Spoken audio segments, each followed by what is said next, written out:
Welcome, lads and lasses, to Dan Ventures Out. Today we visit one of the most important places in Australia's history, the landing spot of Captain Cook.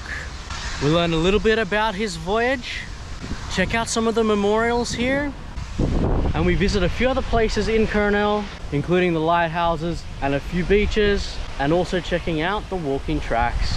Join me for this epic adventure. And just a sneaky reminder to like and subscribe to Dan Ventures Out.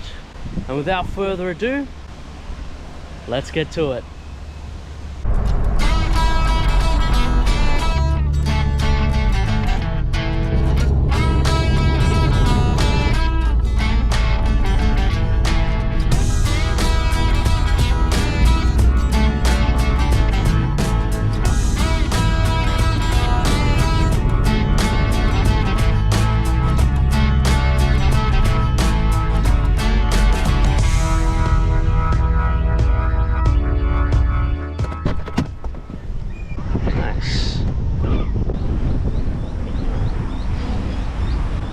Exceptionally windy today.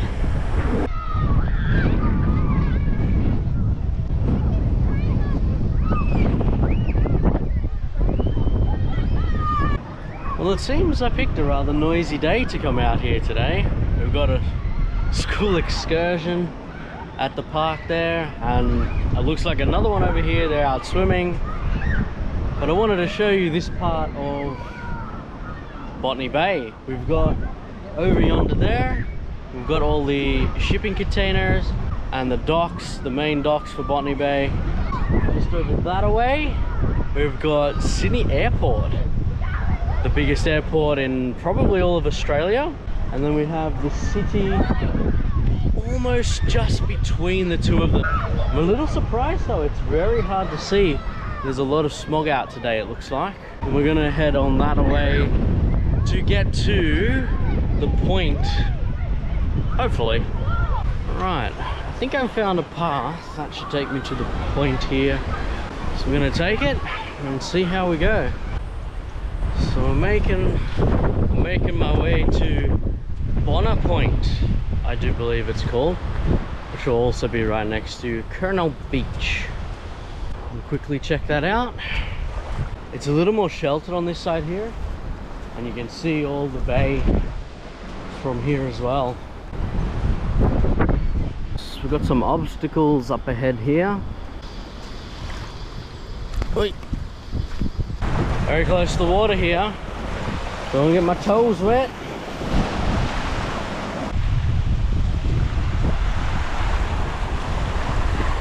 It's definitely getting windy now too. Well, here we have a little bit of information on the places where you are and are not allowed to fish. So we've just walked along here. We've now come to here. We're gonna go down there. However, I believe I've gone as far as I can. The waves are way too high this way and the wind too strong. So I'm gonna make my way back. Yeah, look at that. I'm sure that would be a crab hole there. Damn, look at this one. It's pretty big. It's like 2 knuckles worth in size. So probably about 4 centimeters, I reckon. Plane.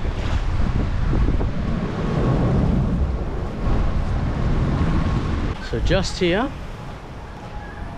we have Bonner Point boat ramp. To the right of that is a dog off-leash beach. They've got a map here with the areas where you are allowed to have your dogs off the leash and where you're not. It's pretty interesting.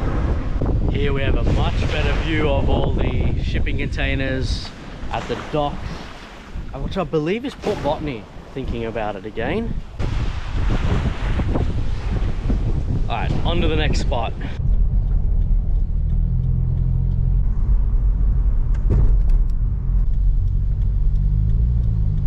Made it to where we want to be. However, you have to pay for parking here.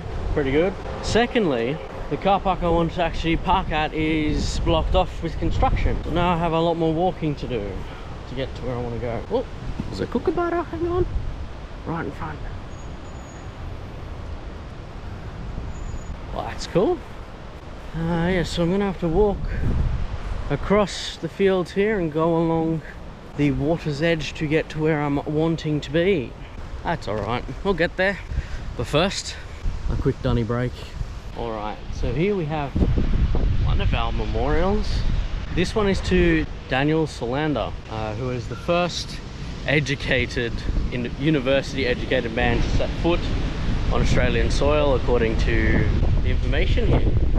We'll make our way along the ocean front here. We'll make our way along here to the rest of the walk.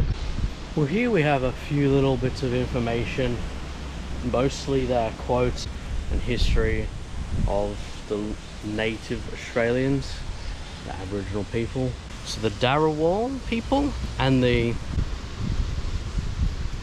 Gweagal, apologies if that is incorrect, the Gweagal people.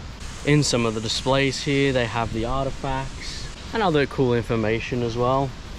Nice to see, nice to read. Well, here we have a memorial to one of the most famous people in Australian history, Sir Joseph Banks, one of the original pioneers on Captain Cook's ship. He was a botanist who spent his time researching the flora of Australia. Apparently the bay here, now known as Botany Bay, was originally named Stingray Bay and was changed to Botanist Bay and then Botany Bay in recognition of Sir Joseph Banks being the original botanist of Australia. Wow, that's cool. Well, they've blocked off the pathway here to get to the Captain Cook Memorial, or the main part of my walk. So now I'm gonna have to go back out of the park and walk from outside the park to get here. All because they're building this wharf out here. That's so annoying. So along here we have some lovely parklands. These are called commemoration flats, and they have seating tables, huge grassy area here, other facilities like the toilets, we got the barbecues, we've got bins, like just about everything you'd need for a pretty nice day out. The only consideration is that you do have to pay for parking, $8 for the day. Not much, but still. Anyway, let's keep going. Alright, so we're gonna hop back in the car, go to the front of the park, park on the street, and walk back towards the memorial.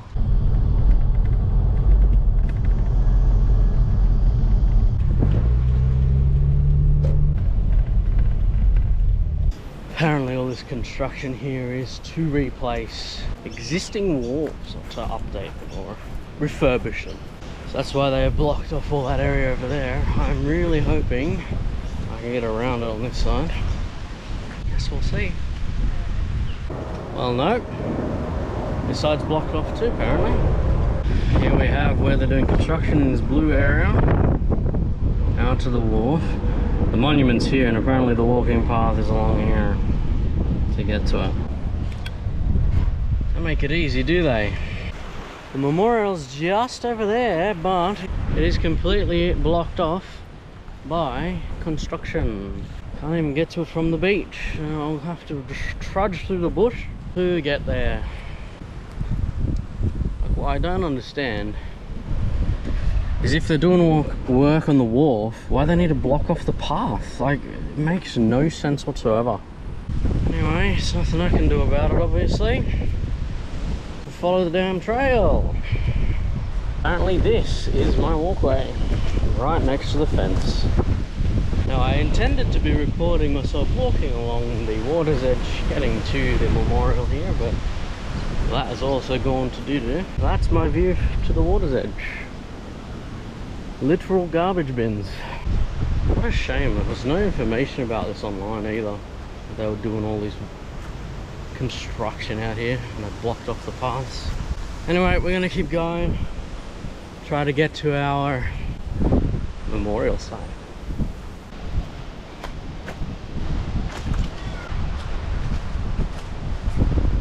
here we are. This is the memorial for the point at which Captain Cook first landed in Australia. Apparently he anchored just on the beach here and took his first steps onto the continent that is now known as Australia. Well, on the memorial spot here, they have a little bit of information about the exact words from Captain Cook's diary. I'm gonna get a little bit closer just to get that.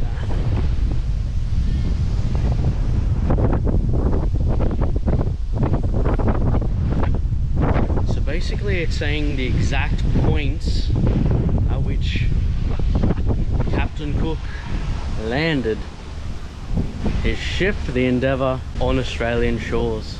Now for a little bit of history, Captain Cook landed in Australia on the 29th of April 1770. Woo, hang on. Well, excuse the wind. That point in time was the first recorded interaction between British and the Aboriginal people of Australia. And as some of us might know, the landing of Captain Cook in Australia led to the British settlement of Australia in 1788. Well, we have a little overgrown seat here, but I'm going to sit on it.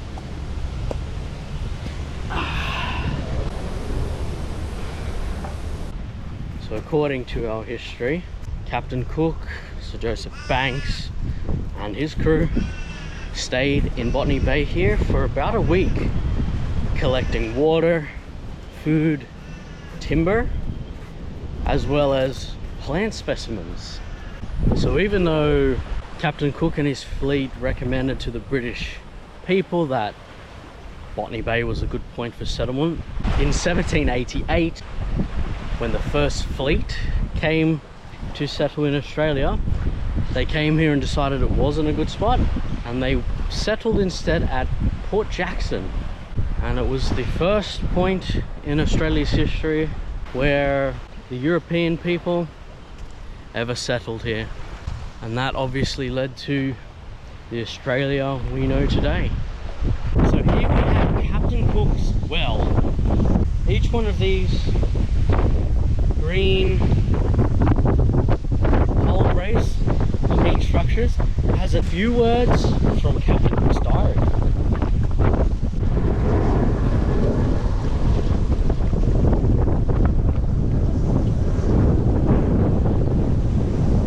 We have a few here that I won't be able to get to because of all the water, unfortunately, but it's pretty cool.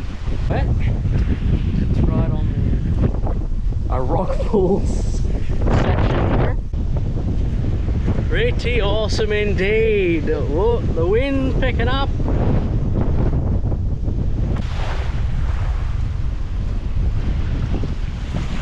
Alright, so now that we've checked out the memorials here, we're going to continue through the national park here, the name of which is on screen right now, and check out a few other POIs throughout the park, and finally check out Cape Bailey Lighthouse. Let's get to it. Looks like there's some filming going on.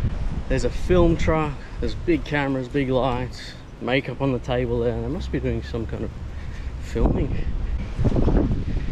Anyway, I'm going to jump back in the car and go to the next spot.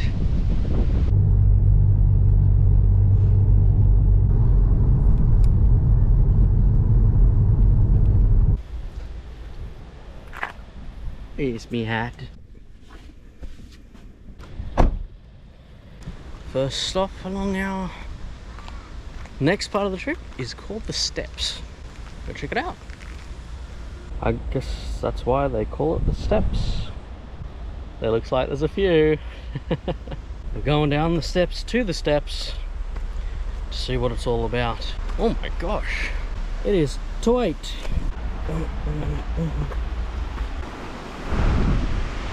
Look at that view. Oh, we've got a ship going out there. This is cool. What an amazing view. out to the open ocean over here. So if you follow the water out here, you'll get to the Tasman Sea, and if you follow it even further, you'll get to New Zealand. Pretty cool. So these are the steps here. It's a cool cliff face with a little walking track running right under it. Comes down really low. I can touch it. And here we have a whole bunch of water leaking through the trees and coming down the side of the mountain. You can see it's completely wet down there. That's cool. Must be from this morning when it was raining. So this is the mouth of water, or mouth of the bay that leads to Botany Bay, which would mean 254 years ago Captain Cook came sailing through this open stretch of water. That is crazy. Imagine what he would be thinking, or imagine what it would be like exploring the world on a sailboat. Absolutely beautiful. Whoa, this is a one-man walkway if I've ever seen one. Yeah, very steep stone stairs as well. Woo! They burn your little calves. Alright, on to the next one.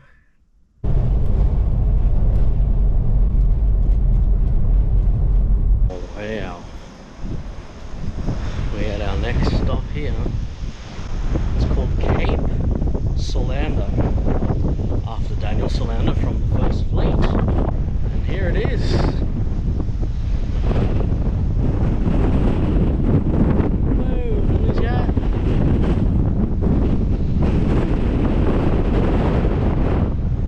And as you can tell, it is extremely windy up here. Apparently this is a good place to see whales. As you could imagine, look at this.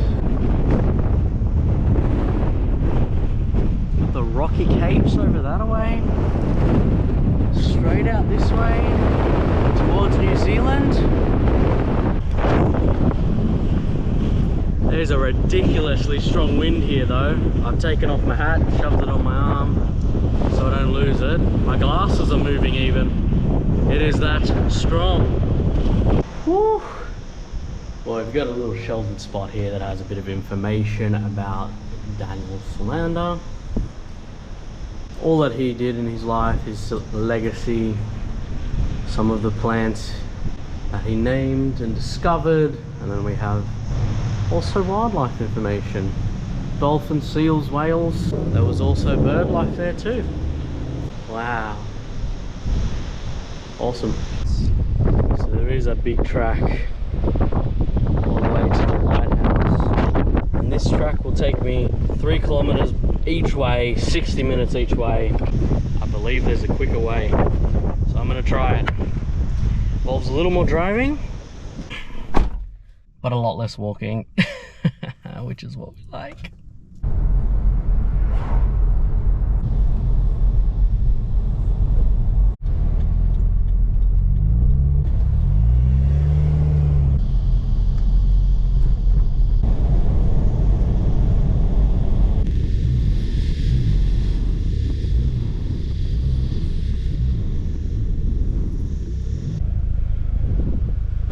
Holy moly, that was a lot of speed humps and a very tight road to go down. But we're here now.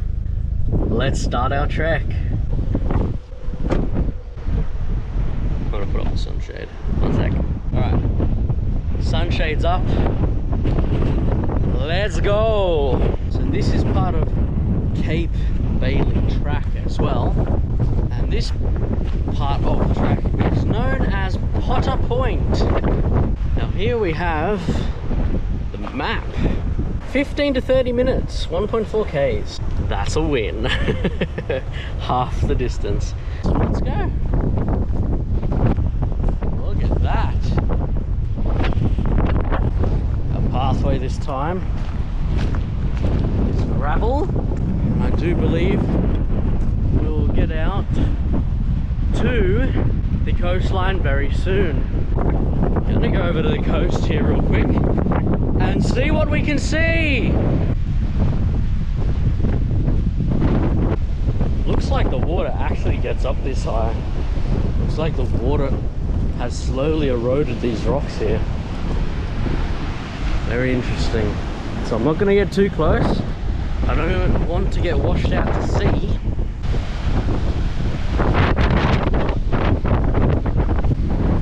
Whoa.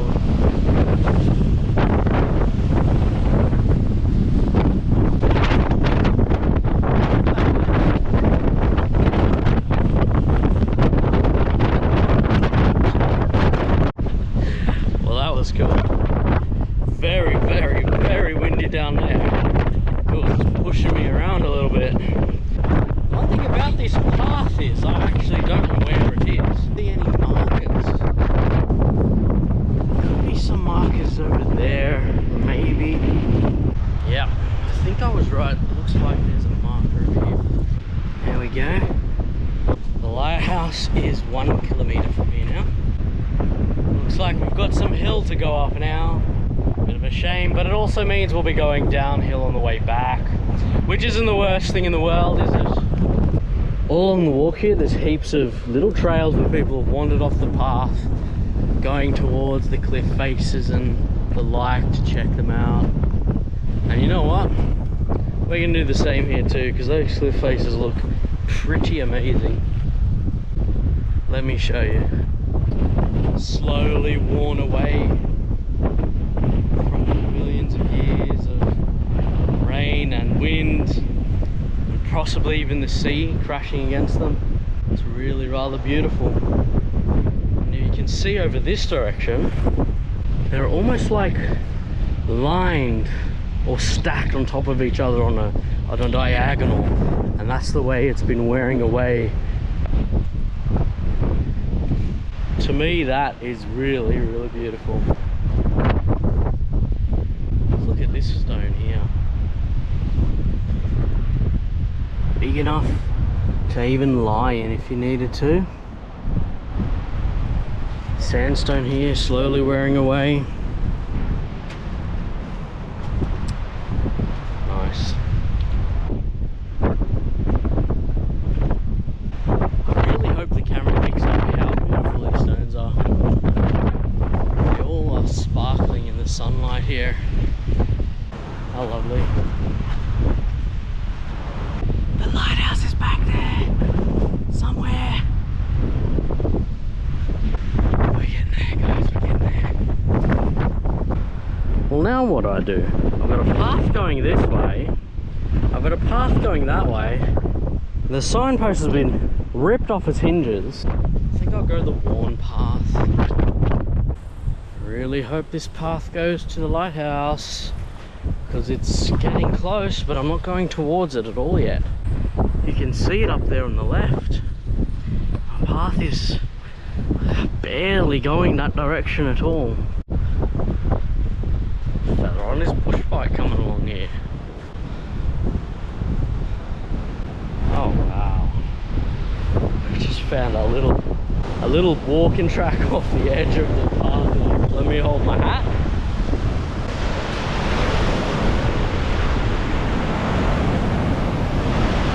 Look at that especially. Look at the different colours in all the stone.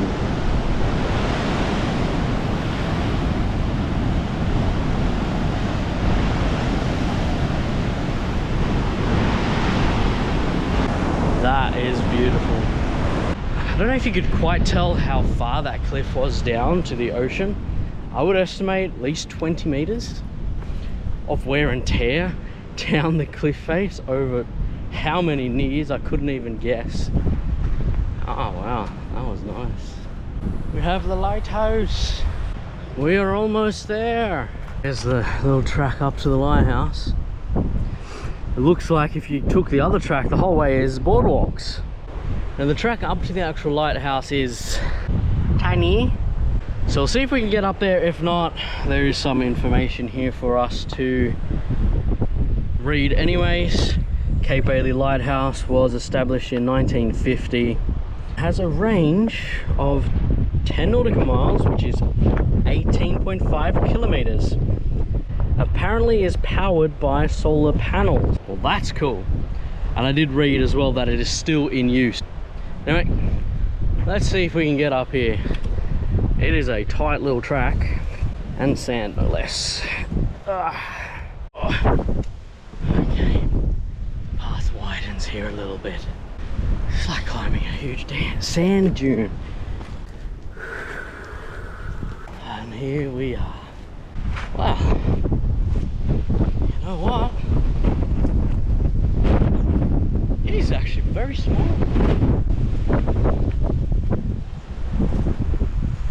Here it is. Cape Bailey Lighthouse. Hold on. It's a bit windy. Now I'm just gonna throw it out there. Nowhere near as nice as the one we saw at Port Stephens several months ago at this point. It was a lovely lighthouse. But as long as it serves its function, that is all that matters, so good on it for being here and saving people's lives. Back down the track. Can you see this fellow here? This is a bull ant.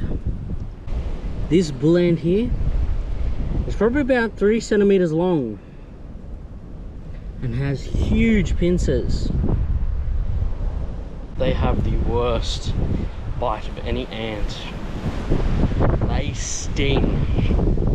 Now this was the hardest part of the track to get through because, well, I don't know if you can see him, but there's a wasp right there.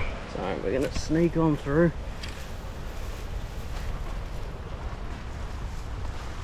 Worst part of the track on, now we can just kind of cruise down the sandy slope to the edge of the track again. So yes, if you're trying to get to Cape Bailey Lighthouse, you can come from Solander's Point or Solander's Cape, which is that away 3 kilometers, or you can go to Hotter's Point, which is that way 1.5 kilometers from the road. I know which I'd be picking. Holy dooly. Into the wind like this and on sand makes it a lot slower getting back. Gotta hold on to me hat. I'll spin me hat around for safety here. Imagine what it's like out in the sea. Like, think Captain Cook traveling from England to Australia on a sailboat. Oh my gosh, that would be difficult. Crap, lost my hat. Luckily it landed just here. There is a obscene amount of wind out here. Ridiculous. It's actually quite sunny too, surprisingly. It's not particularly hot, fortunately, but it is still sunny. Seems like we've copped a little bit less wind. Oh no, there it comes, sorry. Got your hopes up. We're coming down the hill now. Let's go. It's still very windy. It's still quite a treacherous walk with all the sand and then stone. Then you've got the gravel where you slip. Yeah, I slipped earlier. My knees now a bit sore, fortunately. Still going. Still going, still windy. Yep, the wind's windy. Well, we are almost back at the car here. We're gonna zip back in the car. Give our reviews.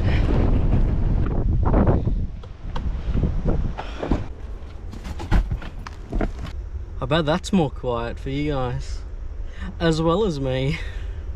Well, we are back at the car now, and I think I will do my review in here because I've had quite enough of the wind today.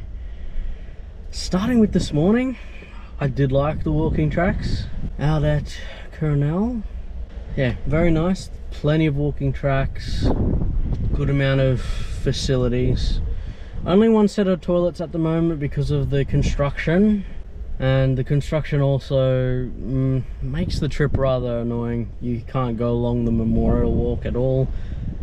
About half of it's blocked off, so you have to do both sides of that independently kind of thing, like drive between them or do an extra, it's probably like half a kilometer walk. Bit of a shame, but amazing to learn even more about Captain Cook and his fleet. You know, just to spend that time thinking about what it would have been like back in the day, back in the 1770s. Can't even imagine it really.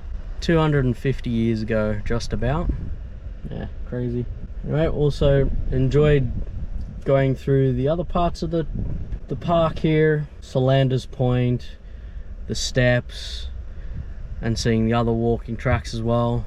And there's plenty I didn't get to go on today as well that would be worth checking out at some point, I think. Of course, the walk to the lighthouse, quite nice along the cliff faces here in Coronel. Really quite cool. And of course seeing the lighthouse as well up there. Even though it's more just a functional structure rather than a architectural one, but still cool to see it and cool to know what it's there for. Well guys, thanks for joining me on this historical adventure. Please like, comment and subscribe to see more from me at Dan Ventures Out, and I'll catch you guys the next time we venture out.